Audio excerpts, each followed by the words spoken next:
Hello, and welcome to the ActualTech PanelCast series. My name is Scott Becker. I'm from ActualTech Media, and I'm excited to be your moderator for this special event on avoiding cloud lock-in. Now, before we get to today's great content, we do have a few housekeeping notes that will help you get the most out of this session. First off, we want this to be an informative event for you, so we encourage any questions in the questions box in our webinar control panel.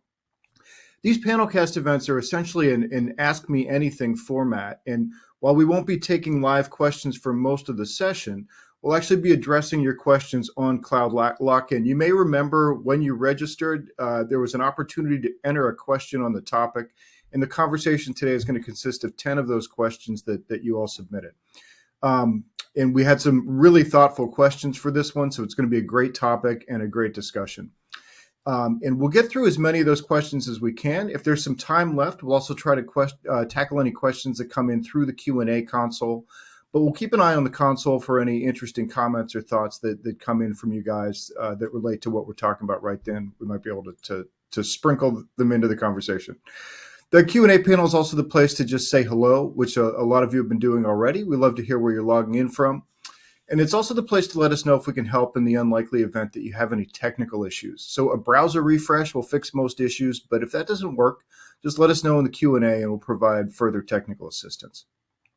Now, the handout section also has a few valuable ActualTech Media links. There's a link to the Gorilla Guide Book Club, where you can get access to ActualTech Media's great printed resources on technology topics. Also a link to the ATM Event Center, which has our calendar of upcoming events. But I'd also like to draw your attention to the link to get started with Rubrik. So you're going to hear a bit about Rubrik today, and you can find out more at that link. Finally, at the end of this webinar event, we'll be awarding a $250 Amazon gift card to one lucky registrant. Somebody's going to get a handy infusion of cash here just in time for Black Friday. Of course, you must be in attendance during the live event to qualify for that prize.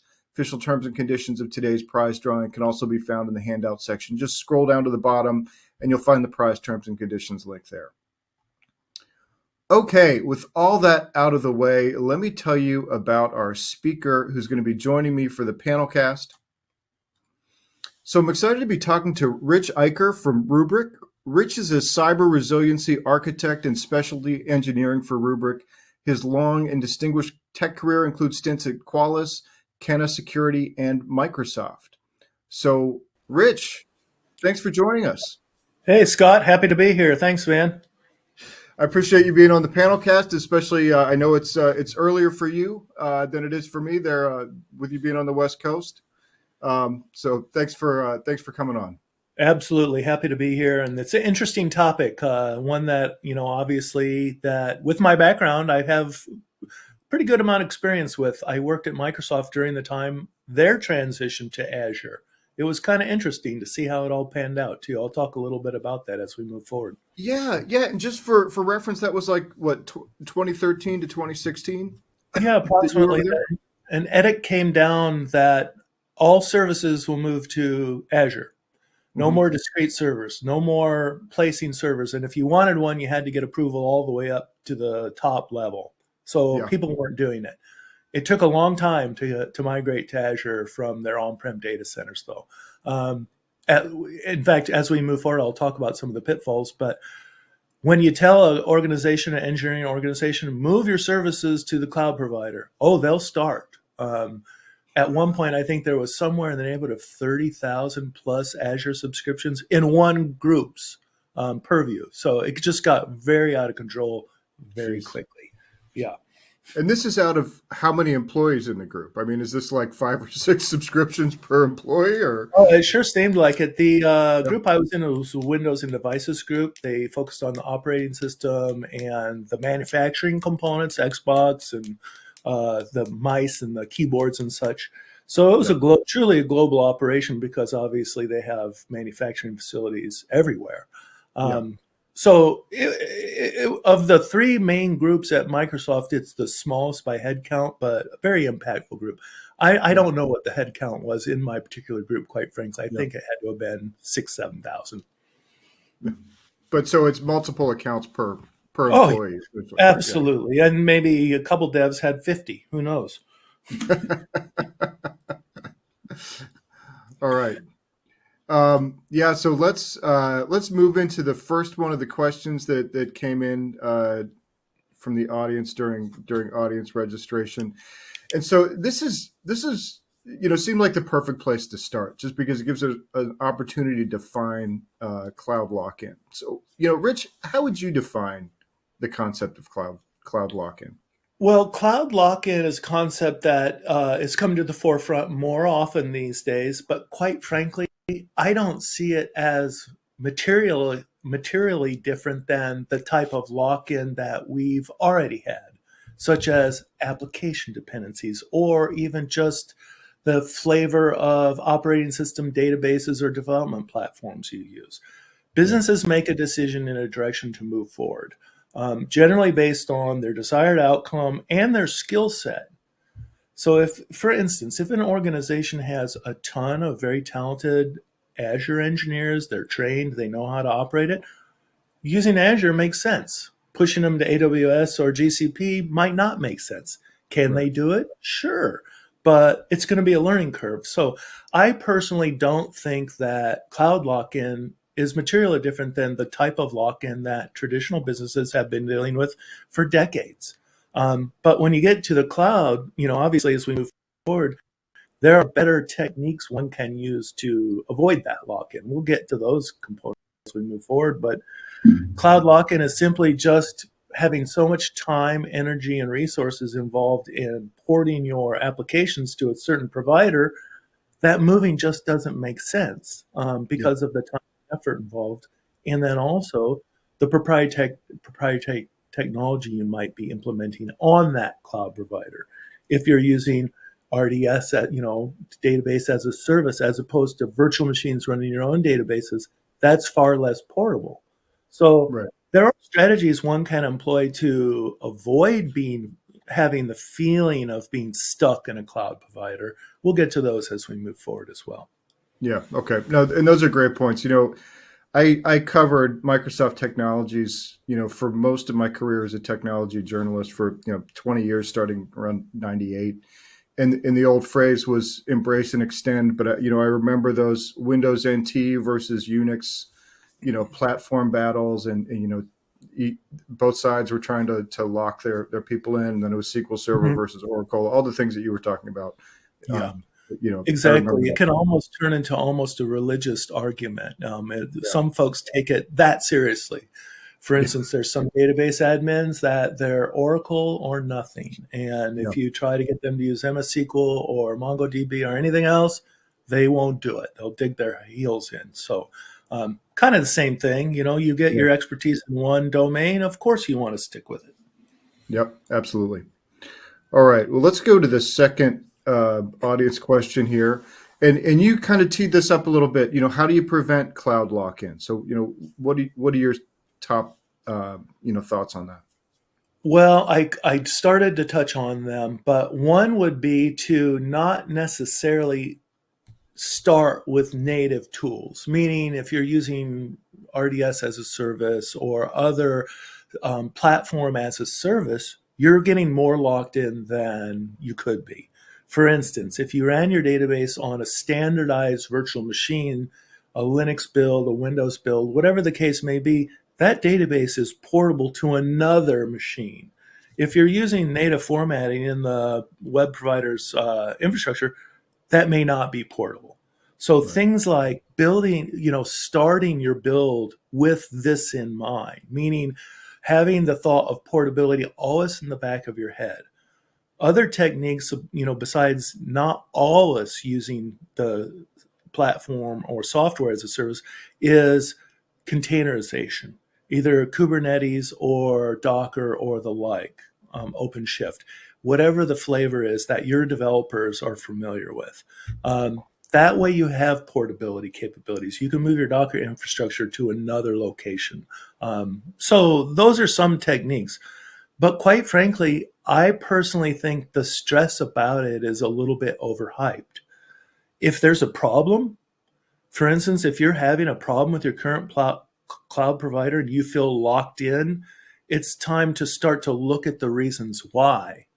For instance, if you're using native tool, it's usually, let me back up a half notch. It's usually because the billing gets out of hand. I've seen this again Right. and again and again, where you go through the configuration estimates and you think, hey, that's doable. The financials look good, but then you start to build out the application and the financial estimations don't match. And all of a sudden, your application is 3x, 4x, 5x times expectations. And then all of a sudden, people start to think this is just not a tenable solution. That being said, oftentimes it's the very native tools themselves that may be causing that.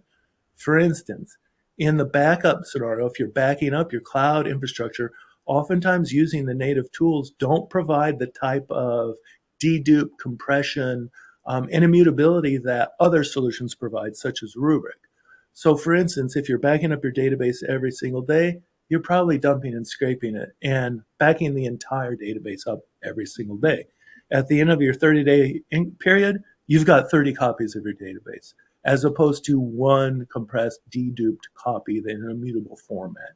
That can be a massive savings in itself. So oftentimes the very tools that make you feel locked in are the tools that are perpetuating that problem because of Right. that use of those tools. I mean, that's just the tip of the iceberg. There's a lot of techniques that can be deployed to minimize your lock-in feeling as well. Yeah. Okay. Yeah. And what you said there was interesting. I'm kind of leaning toward your second thing, which is there are things that you can do, to minimize your spend or figure out why you're spending so much. What are the trade-offs? If you kind of focus too much on cloud lock-in, and say, you do everything as IaaS versus PaaS, and try to stick it, make it so that it's all virtual machines that you can move anywhere eventually.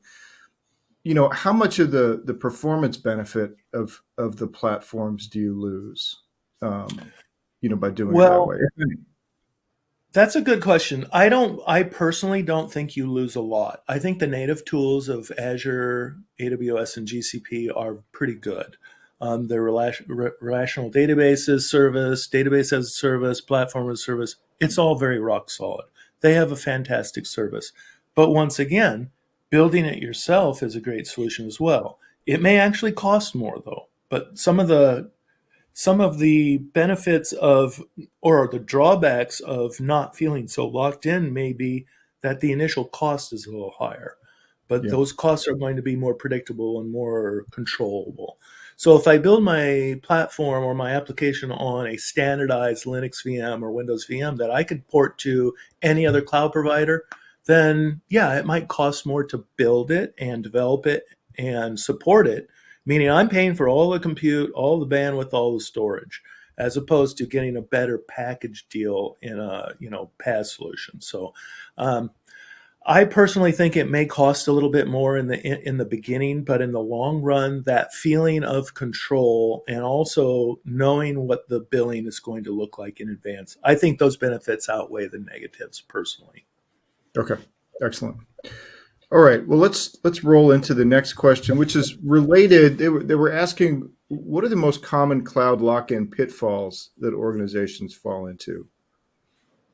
Well, I would say the most common pitfalls are just continuing to do what they're doing because they don't know what else to do. For instance, throwing good money after bad. If you're in a situation in your cloud provider where your bills are exploding, you can't get your arms around what's causing the uncontrolled growth, then that's a time to start to take control. Meaning, do an analysis, start to do an audit top to bottom, find out what's going on, who has access to it, and who is developing these things, who's developing your applications. That way you can start to do an inventory. Are they developing using the methodologies I described? Meaning, are they painting ourselves more into a corner by utilizing more proprietary components on the cloud provider you already feel locked in? If so, you need to stop that as soon as possible, or at least address it so that you have a plan to move forward. So personally, I think that pitfall into cloud lock-in can also go towards your staff as well. I mentioned that oftentimes it's like a religious argument about what cloud provider to utilize. For instance, if you've got an organization, your DevOps team, the majority of them have a very strong proclivity towards AWS, then chances are they're going to want to develop in AWS because that's where their skill set is.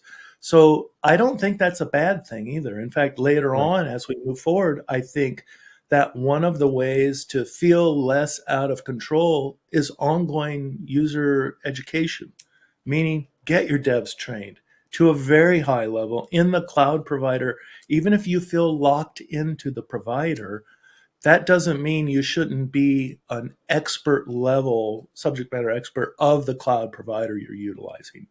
You may actually learn things that you didn't know or that you weren't aware of to make it more efficient, more affordable, and all of those things. So once again, I have a hard premise with this because I do talk to a ton of customers every single day, 6, 7 customers a day. And you're right, this feeling is out there of feeling slightly penned in, but I think the majority of the businesses I talk to are not terrified about it. They're not feeling too penned in at the moment. And ongoing education is a really good way to make sure you're getting the most value and understand the architectural, idiosyncrasies of those providers. So learning is your best methodology to not feel that lock-in.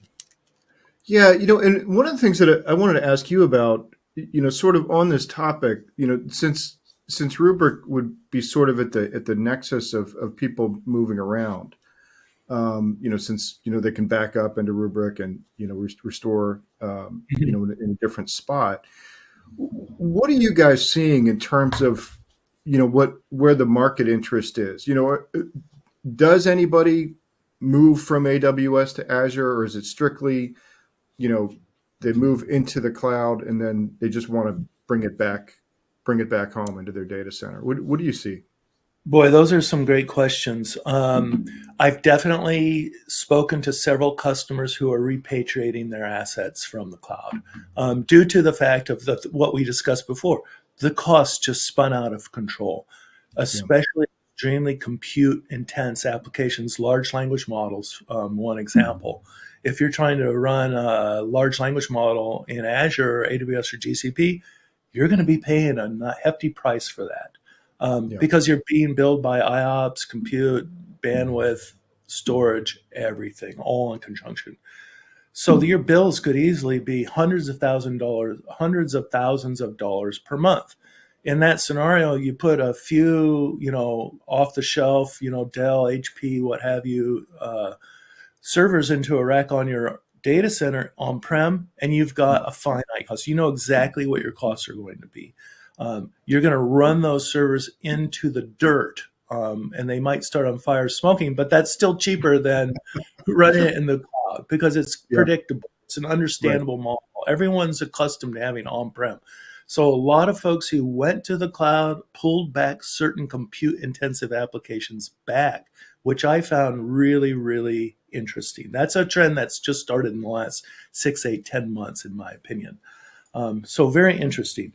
One note I will make on portability. Portability from cloud providers is absolutely dismal today. In fact, there were a lot of companies, Rubrik being one of them, that had functionality to be able to take one cloud provider and port it to the other. Quite frankly, it's so difficult and undoable that we stopped offering that as a service as well.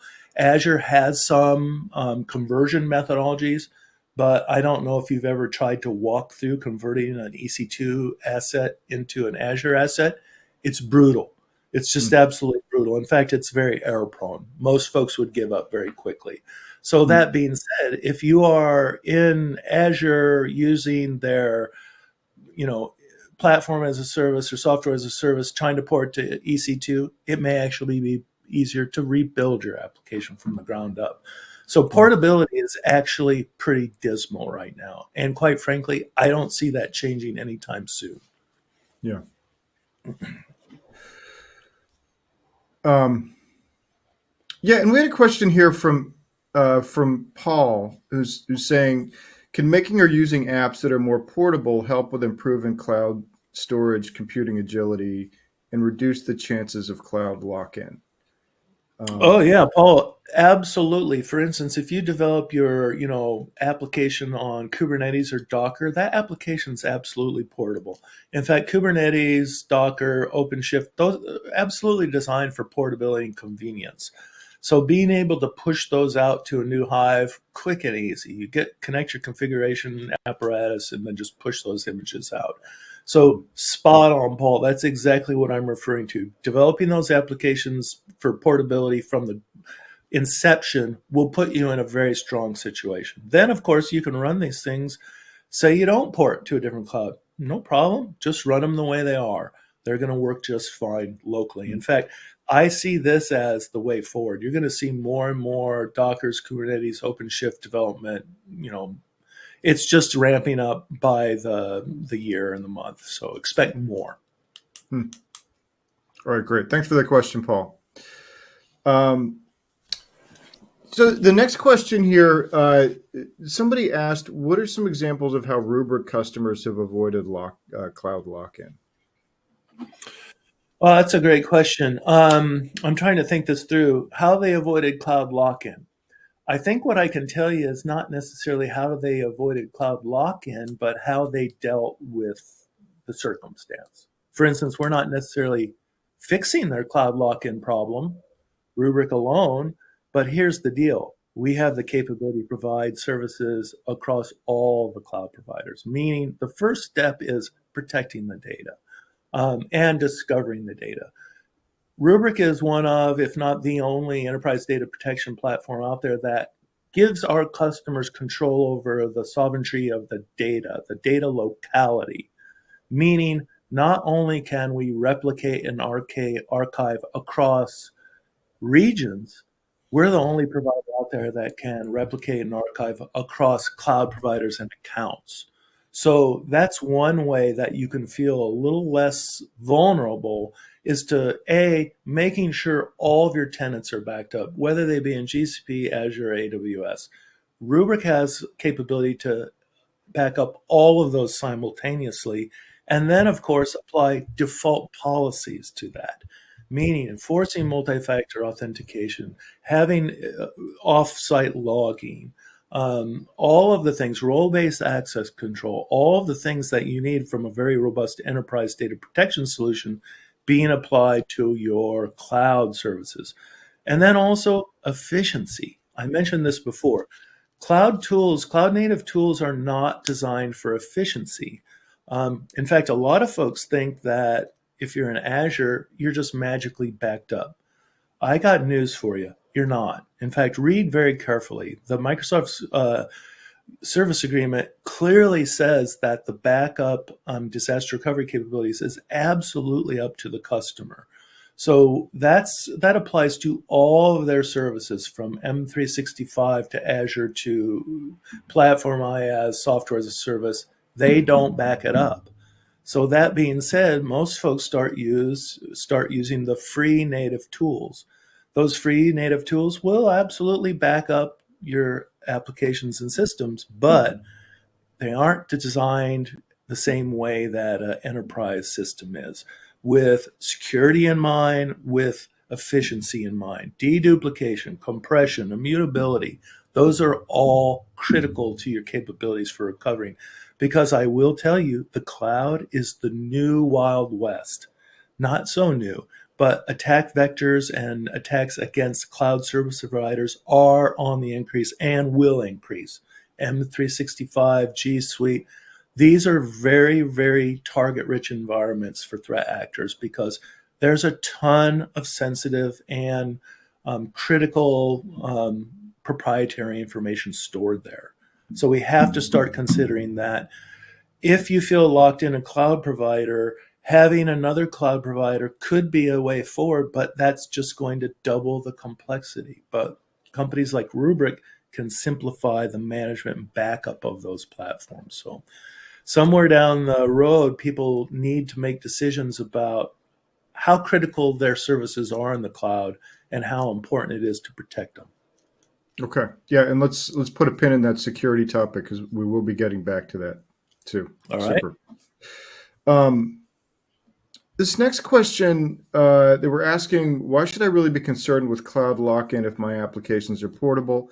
I think we've kind of covered that, a fair amount. But are there any, even if you design your applications to be portable, even if you do containers or if you're just using virtual machines, are there certain sort of tricks and traps, whether they be unintentional or not, that make it more difficult than you might expect to pull an application back or to Well, I think the level of complexity in a containerized environment is the easiest to port. I mean, obviously, it's kind of designed, developed, and maintained to provide portability. The next step, going down to a virtual layer. Say you've got your application running either on a Linux or a Windows VM. If those VMs are a standardized VM, meaning you're not using AWS Linux, you're using Ubuntu or something that's compatible or runs on another cloud provider, porting that app ought to be pretty darned easy, pretty seamless. So I personally think that a well-designed environment should have portability designed from the inception. If they are, moving them should be relatively painless. If they're not, all bets are off. You never know. I mean, if it's set up in a proprietary way and very complex and relying on native services, that's going to be the most difficult one to port. So in the scope, from containerized to virtualized to completely proprietary, clearly the winner is the containerized solution. Gotcha. Okay. Next question here. I want to back up one notch too. I want to touch one more thing on education and training. Once again, I kind of briefly touched on that.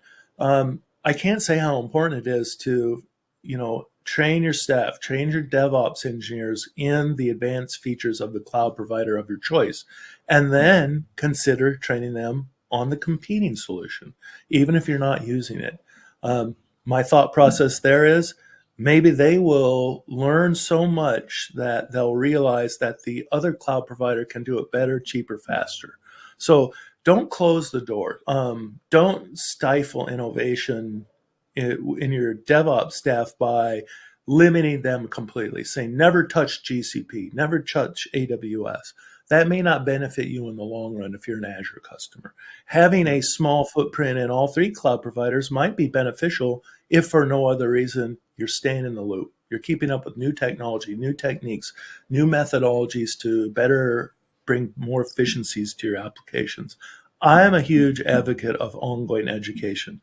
I do it all the time. I read articles about all the cloud providers, even if I'm not interested, just because sometimes you learn something. Yeah, education's it's a great point. And that's really interesting too about a small footprint in all the clouds. A lot of times when you're thinking about porting, it just becomes too difficult. But if you're doing a new application, you don't have to make the same mistakes. So right. Move into a different platform. Well, if you tell your staff to port all your apps to a different cloud provider, you don't necessarily want them logging into that new cloud provider and learning about it for the first time in their lives. So that's kind of where I'm going here, is that don't wall yourself off and make things, forbidden when you may end up there down the road. So, embrace it. Don't push it away. Pull it in. Great advice. All right. In this next one, they're asking, we're thinking about pulling applications back on-prem from the cloud. Any best practices? I know, we were talking a little bit about this the other day, getting ready for this. And I think you had mentioned that you're seeing, more customer interest in this idea of, some people are calling it repatriation of applications from the cloud to on-prem. Any best practices there? Boy, yeah, this is something that took me by surprise. I didn't expect this because, of course, we're all of us in the industry have been talking about, the digital transformation. And in fact, I was to the point where I was going to like scream if I heard someone use the term digital transformation one more time. But everybody was so intense on moving to the cloud that I thought, man, this is it. On-prem data centers are like dinosaurs. They're going to be gone in a few years. Well, I got news for you. Everybody ported their apps out, but the data centers are still sitting there humming because there's one or two apps they never ported out. Plain and simply, nobody ever closes their data center and turns off the power and closes the door. Nobody ever, that I've encountered, no one ever does that. So they maintain one or two local services, quite frankly, to run the physical controls of the building, usually the heating, ventilation, air conditioning and stuff, and their operational controls that they may have. Those never go to the cloud. They can't. So that being said, repatriating is not as bad as it may seem. And actually, there's a pretty strong use case for it as well. I kind of mentioned it before, is that especially compute-intense applications, very large databases, very large language models, and the like, are extremely difficult to budget for and predict the cost. So a lot of organizations spun them up, and they put them in the cloud, and they ran them for several months, if not a year, and they quickly realized that the cost was 5x, 10x, 20x what they expected or budgeted for. They're like, what are we going to do? This is out of control. They pull them back. They repatriate them. My example was, if you're paying $100,000 a month to Azure for compute for your large language model, you can probably go buy a off-the-shelf Dell, HP, or Ingram Micro, commoditized server, and run the same thing for $30,000 on your own prem. And those costs are predictable. That server, the cost of the server, and a little bandwidth and a little power, that's predictable. That's something that also organizations have been budgeting for and planning for the last 40 years. So they're very accustomed to this. So they're comfortable with it. That's, in my opinion, why they're doing it. How to make it easier, all the same things apply. Usually the things that are repatriating aren't easy to repatriate, though. They aren't portable. They aren't in Kubernetes. They aren't in Docker, because these are the big, huge enterprise applications, Oracle, large language models, whatever the case may be. Unfortunately, that's probably going to be a little more difficult, but not impossible.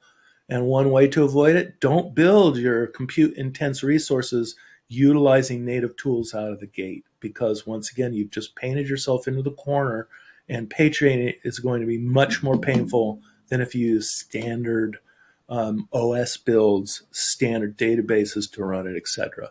So same thing kind of applies. It's just that you're pulling it back from the cloud. It's basically getting off their infrastructure onto your own infrastructure. All right. Excellent. Well, the next few questions are that came in are more sort of generally security focused, which I know is a big focus of yours. So I'm excited to get into some of these. Yeah, me too. That's right up my alley. I love it. Excellent. So the first one is sort of a perennial question: is the cloud more secure than on premises?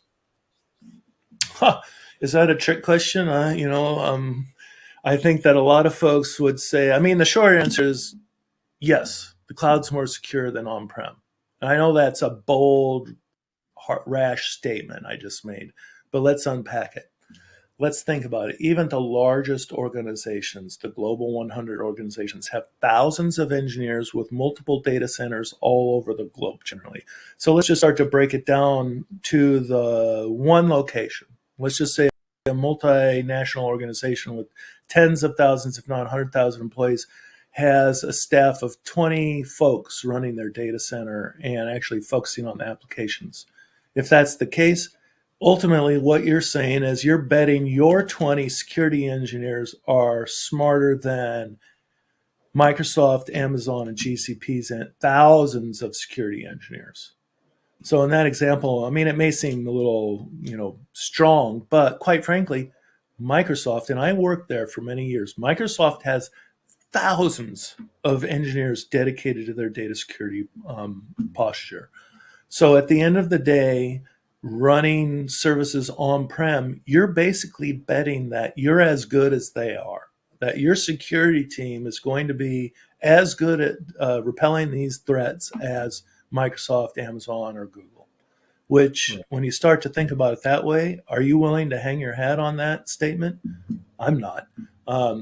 So that being said, for instance, one example is running email on-prem in 2023.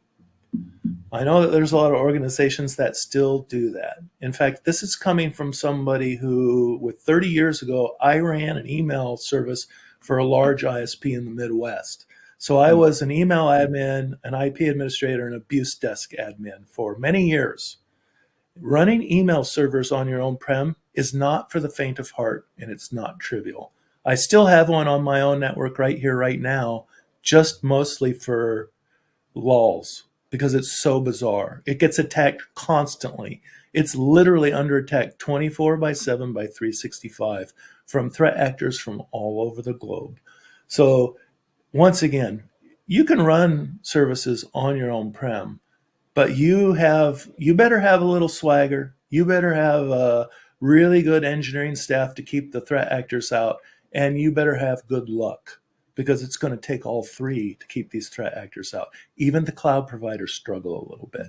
Even Microsoft, Amazon, and Google struggle. And they have thousands of security engineers, many with PhDs. I mean, these are smart individuals. One of the biggest takeaways when I first joined Microsoft is I have never worked with a more senior group of engineers, meaning most organizations you'll have a structure of a hierarchy of seniors, intermediate, and juniors. Not at Microsoft. They don't hire intermediate and junior engineers. They're all senior level with decades of experience. So in that example, I think every single time the cloud providers are going to out-security you every single day. Yeah. Yeah, no, those are great points. You know, and the only thing I'm interested in your take on one element of that, which is just that, you know, if you're a sophisticated attacker, like, you know, a nation state organization or whatever, you know, the potential, you know, if you can hack AWS, it's a jackpot that's worth putting a lot of resources in. You know, how much bigger is the threat for those organizations because everybody's data is with them, you know, than it is for, you know, even a, you know, so it's not just like I mean, you've got people scanning like your email server all the time, but those are sort of drive-by attack is the wrong word, but I mean, they're just scanning everything and your server's it's automated. Majority, 99% automated. Right. Nobody's like thinking about your Exchange server or your email server and trying on the keyboard typing in the commands. It's all automated. Right. Any thoughts on that element of the risk with the cloud? Well, funny you should mention that, because, you know, coming up, we're going to talk about some of the most impactful breaches of the year. And one of the ones that is getting absolutely zero press has to do with exactly this. In fact, a few weeks ago, Microsoft announced that they had lost inactive MSA consumer signing key. And that sounds like, whoa, what? They lost a consumer signing key. So start to dig into it a little bit. There is a threat actor group called Storm 0558 that they attribute to this attack.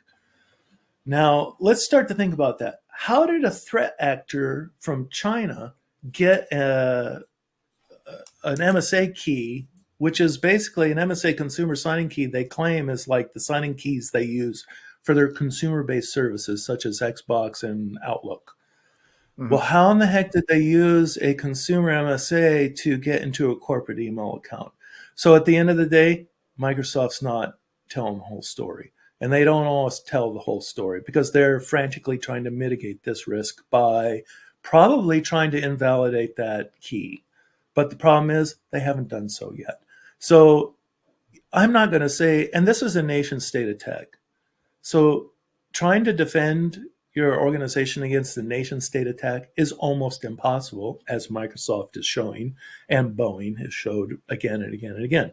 I know some of the most talented security researchers that I've ever met that work at Boeing. They have an assume breach mentality. We all need to start to move into that assume breach mentality, because companies, even your cloud provider, that's why putting security controls even on top of your cloud infrastructure is so critical. If you don't know that there is sensitive data or proprietary data on your cloud presence with egress facing, then you're setting yourself up for failure. You're setting yourself up for a bad event. So you need to audit. You need to know what's on those workloads, why it's there, why it exists, and who needs to have access to it, A, and then minimize it, meaning let's only store what's absolutely critical to moving forward. Every single day I work with customers and we do audits of their environment occasionally, and we're finding old, stale data that just has no purpose for being there. That's a good place to start. Get proprietary data, customer data, intellectual property. Minimize the exposure as much as humanly possible. Put it into cold, cheap, deep storage, not into your production-facing workloads. So, I mean, there's a million ways you can go with this, but it just gets very complex. I personally think that, and I'm going to go so far as to say, the majority of users in North America, Europe, and Asia are being attacked by opportunistic organizations. Not always. The nation state actors are extremely difficult to defend against. The actors of opportunity are a little easier. But the thing is, they're 99.99% of all the attacks. The nation state attacks are far, far less, far, far more targeted, and kind of focused on key infrastructure, the Boeings of the world, the Microsofts of the world. So it's a tough one. That's a real tough one, Scott. Yeah. Okay. This next one, I imagine, will be a quick question. Are cloud providers HIPAA compliant? I think that's a yes. Well, they are. There's always a misnomer over what HIPAA compliance actually means. So really, at the end of the day, they aren't HIPAA compliant because they don't process protected health information, but they are a business associate of yours.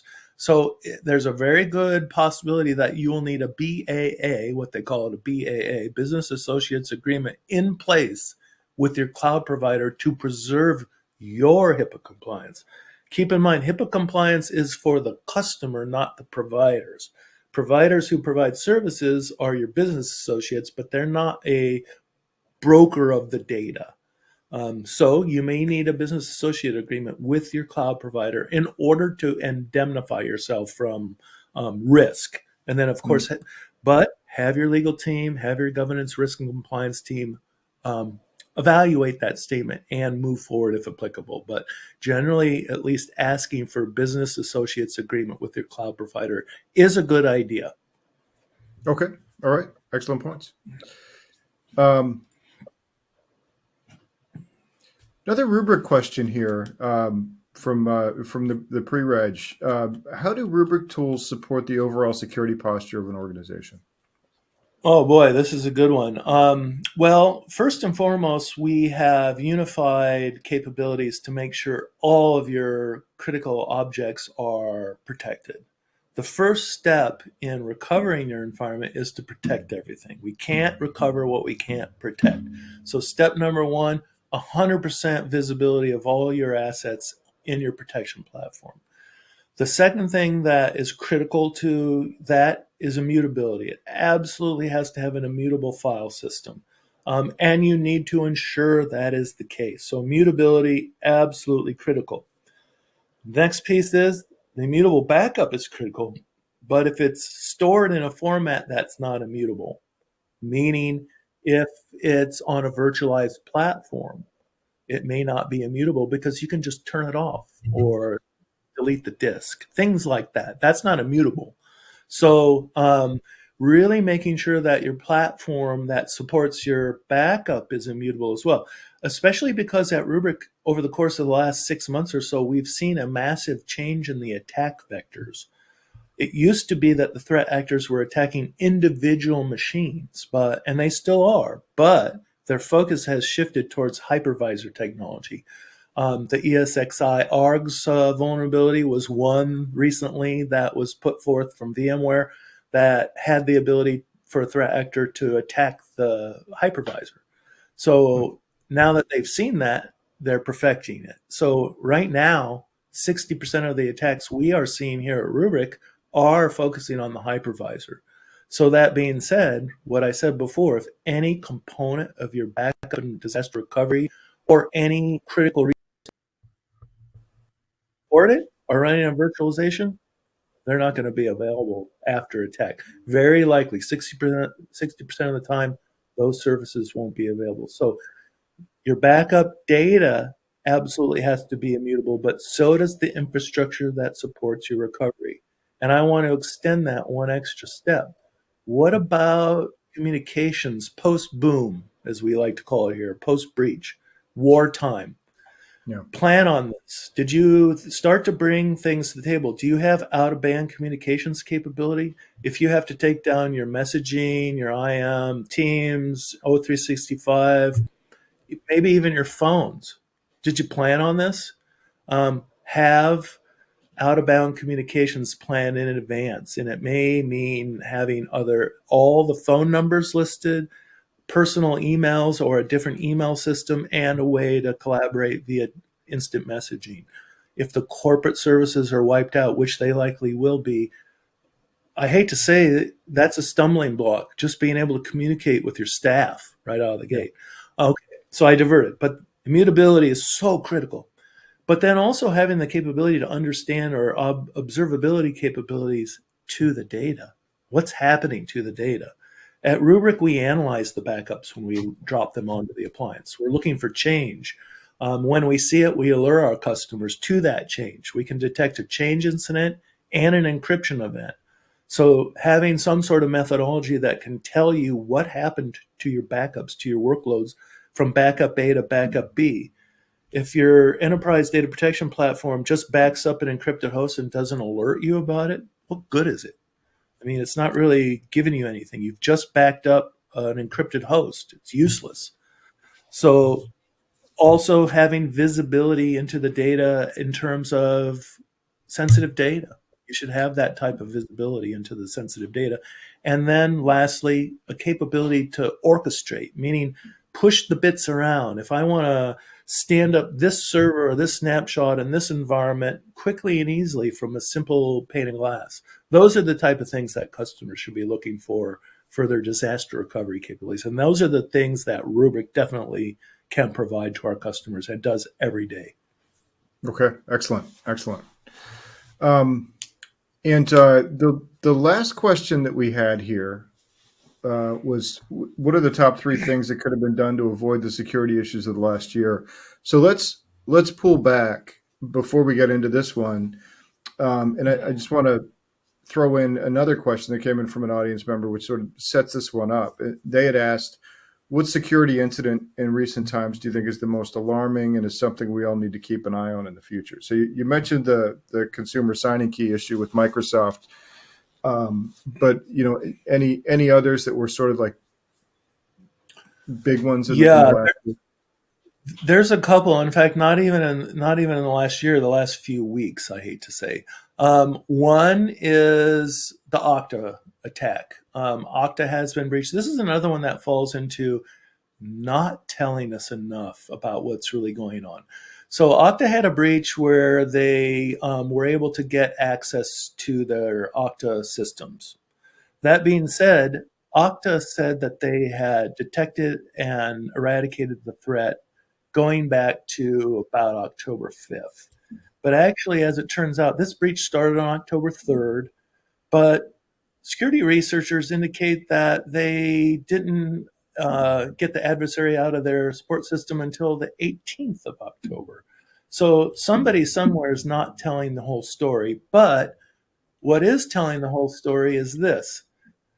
They lost $2 billion in market capitalization in about a week because of this breach. So this is one that we're not done hearing about yet, because obviously Okta is a major tool used by enterprise organizations across the globe.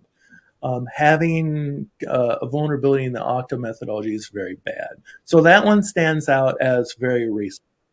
Another one, very similar, a supply chain attack. Cisco, in the last month or so, has alerted us that 10,000 plus Cisco devices were hacked with an iOS XE vulnerability, zero-day attack. So once again, somehow we're not getting enough information from these companies. They have acknowledged it, but they have not given details. So there's tens of thousands of these devices out there, and if they have a critical, easy to exploit vulnerability, Cisco needs to tell their community that that's the case. So, they just go on and on and on. Clorox recently, the CISO, they got fired last week, or actually this week, after losing $356 million. And here's a good one. Oh boy, man, get me started. This one's hot off the press from yesterday. A threat acting group called Alpha V filed an SEC complaint against MeridianLink for not disclosing a breach in the required time frame. And here's the funny part. That law isn't even in effect until December 18th, 2023, and has extremely vague messaging about when a notification is actually required. The trick is that the law that's not yet active actually requires a material impact. Well, of course, the devil being in the details. Material impact? A material impact to me and a material impact to you could be a very different thing. So the way I see it, that law is intentionally left vague for the ease of use of enterprise organizations. But really what's impactful is they took it to a whole new level. A threat actor group that is attacking people every single day, reaching out to the Security and Exchange Commission, filing a complaint about not disclosing a breach. Well, that is definitely a new one. I have not heard of that one before. I have a sneaking suspicion we're going to hear more about attacks like that. So that's crazy. That sounds like a new ransomware technique. It's like tertiary. Share with the SEC that we've breached you, unless you pay us. It's insane. Yeah. Okay, well let's switch gears to the question up on the screen here. What are the top 3 things that could have been done to avoid the security issues of the year? I totally forgot. That's easy to answer. MFA, MFA, MFA. Those are the top 3 things. MFA, make it mandatory everywhere. Everybody, all us, turn it into part of your corporate culture. Gamify. I don't know what you need to do, but roll it out everywhere, make it mandatory and non-revocable. Don't let anybody opt out. Not your CISO, not your CIO, not anyone. Everyone's applicable. MFA across the board all the time, every single day. Otherwise, you're going to be in a bad position. The second thing, zero trust architecture methodology. If you're not familiar with the NIST special publication 800-207, become familiar with it. Zero trust architecture, always assume breach, trust no one, authenticate everyone, and then authenticate them once and then authenticate them again. Implement the architectural benefits of zero trust. And then I guess the last thing I'll throw out there, especially in light of the ransomware scourge that we're all facing, some sort of end user awareness and ongoing education about phishing and the actual threats of phishing. Because these folks that's the number 2 technique that we're seeing here at Rubrik, is that phishing is still like 40% of the attacks start with a phish. So MFA, ZTA, user awareness. Those are probably the 3 things that I would most advise. And I do want to point out another thing. A lot of hackers are not breaking in anymore. They're logging in. So these threat actors that we're seeing are buying credentials on the dark web and just logging in like standard user. And it's extremely difficult to detect. Yeah. So, and that goes back to your MFA point. So yeah, MFA everywhere all the time. And because that's why that Okta threat is so concerning to me. Because if they can get into the middle of the Okta, then obviously they can get in. I personally think that whoever pulled off the Okta attack is probably nation state. That's my guess, my gut telling me that, because that's pretty sophisticated. all right. Well, Rich, this has been a great conversation, but I think we're going to have to leave it there. We're just about up on time. Thank you so much for sharing your insights here. Really appreciate it. Absolutely. I'm happy to do so, Scott. Happy to do it again in the future. And as you could see, I could go on for hours about this stuff. I'm passionate about it, and I eat, live, and breathe security. So good to have a good conversation. Yeah, great talking to you. Okay, thanks. Okay, and with that, we're going to go to our final piece of business here, which is the $250 Amazon gift card. And the winner of this gift card is Joseph Donatucci from Pennsylvania. So congratulations to Joseph. We'll be in touch about getting your card. And with that, on behalf of the ActualTech Media team, I just want to thank our sponsors at Rubrik for making this event possible. Also, again, want to thank Rich Eicher for being on and sharing all those insights today. And thanks as always for your great questions. You know, the questions on registration drove this event, and appreciate the questions that came in during the event as well. So that's going to conclude today's event. Have a happy Friday, and we will see you next time.